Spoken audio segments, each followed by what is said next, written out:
Every time मगर कितने सारे हैं जो कह रहे हैं डर डर डर डर डर.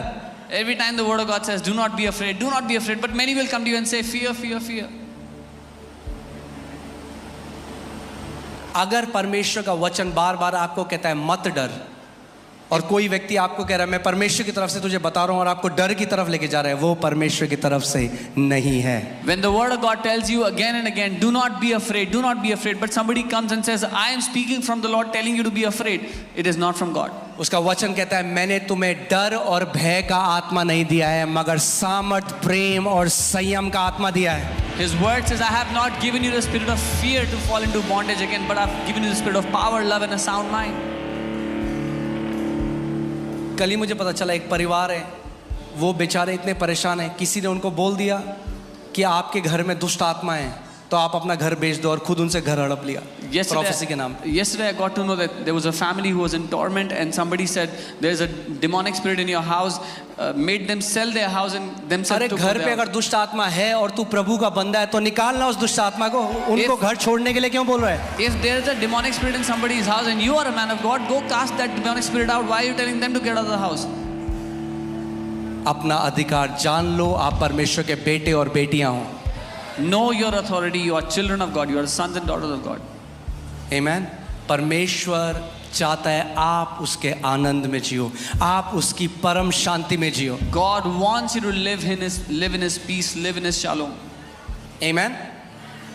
जिस चीज का आप डिजायर करोगे परमेश्वर उसके लिए अनुग्रह भेजेगा. Whatsoever you will desire, God will give you the grace for it. जिस चीज का आप डिसीजन ले लोगे वो चीज 70 से 80% तो वैसी पूरी हो गई. अगर आपने डिसाइड कर लिया, मन बना लिया, आधी से ज्यादा वो चीज पूरी हो चुकी. Whatsoever you will decide, it is already done 70-80%. Whatever you decide is already done. आज एक कमिटमेंट करो परमेश्वर की उपस्थिति में, मैं चिंता नहीं करूंगा. जब भी मुझे चिंता आएगी मैं परमेश्वर के ऊपर ध्यान दूंगा और उसके वचनों को मनन करूंगा. Today make a commitment before God that I will not worry. Whenever worry will try to hit me, I will meditate on God's word. Amen. आइए हम सब खड़े हो जाएं. Let's all stand up. और थोड़ी देर के लिए, And for some मैं नहीं time, जानता आपकी चिंता क्या है, I don't know what your worries are. आप जानते हैं. You know it. सो इससे पहले हम प्रार्थना करें चंगाई के लिए, लोगों के लिए. Before we pray for healing for the people, अपनी सारी चिंता आज परमेश्वर पर give all your cares to the Lord. अपने बच्चों की, अपने स्वास्थ्य की, अपनी Worries for your नौकरी की, children, your job, your health, अपने फ्यूचर की. your future.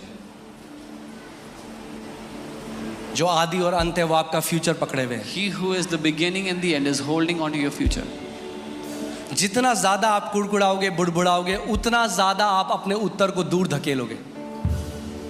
The more you grumble and complain, the farther you push your solution. कई लोग समझते ही नहीं कि क्यों हमें आंसर नहीं है. आपके मुंह ने आपके उत्तर को बहुत दूर कर दिया. Many people don't understand why they didn't get the answer to their prayer.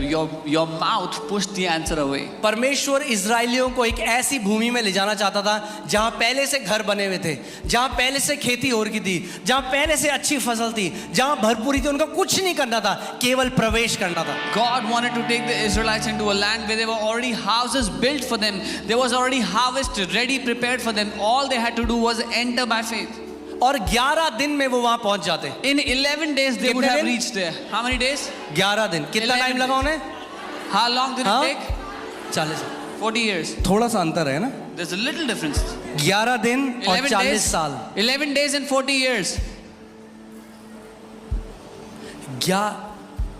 उसी जगह घूम रहे हैं, उनको समझ में नहीं आ रहा. They're going around the same thing in circles. हम They don't कहते क्या understand. ये इजरायली इनको ऐसे कितने विश्वासी हैं. We are saying that these Israelites didn't understand. That's how many believers are. We are still going वही around. बोले जा रहे हैं. They are speaking the same उनको thing. समझ में नहीं आ They रहा don't understand. कि हमारे कुड़कुड़ाने और बुड़बुड़ाने से There are grumbling and जो complaining. चीज हमें 20 साल पहले परमेश्वर दे देता, वो हम धकेलते गए, धकेलते गए, धकेलते गए. What we would have got 20 years ago, we kept on pushing it farther away.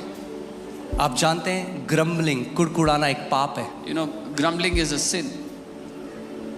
और अगर आपने आज तक नहीं किया, it's time you repent, you change your mind. आप परमेश्वर को बोलो, प्रभु आज के बाद मैं कुड़कुड़ाऊंगा, बुड़बुड़ाऊंगा नहीं, तेरा धन्यवाद करूंगा. And if you've never repented, this is the day you repent and say, Lord, I will not grumble and complain anymore, but I will thank you. आइए हम सब अपने हाथों को उठाएं. Let us आज lift up our hands. अपनी सारी चिंता आज उस पर डाल दो और उसे धन्यवाद. All of our worries to Him and thank अपने Him. बच्चों की चिंता, अपने Worries पति of की your चिंता, children, worries of your अपनी husband, शादी की चिंता, worries of your जो marriage. कुछ चिंता आपको है आज, अपने मुंह को खोलो आज. Whatever worries we have, open your mouth today. Come on, open your mouth. Come on, come on, come on. Pour it out at the feet of Jesus. यीशु के पाँव में उंडेल दो.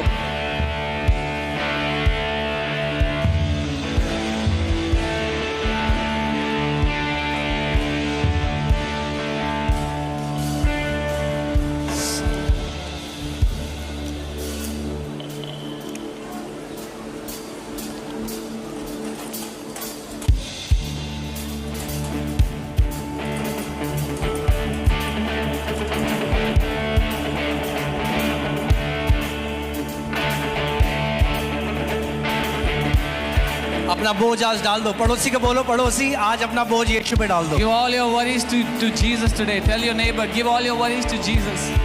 फिर से बोलो, कई लोग तो बोल ही नहीं, बोलो पड़ोसी आज अपना बोझ यीशु पे डाल दो। Tell your neighbor, give all your worries to Jesus today. आज फ्री होकर जा रहे हो इस जगह से यीशु के नाम में। You are going back free from this place in Jesus' name. सारा बोझ आज फ्री कर रहा है परमेश्वर आपके जीवन में। God is setting you free from every weight, every burden today. अपना बोझ यीशु पे डालो, वो तुम्हारी चिंता करता। अपना बोझ यीशु पे डालो,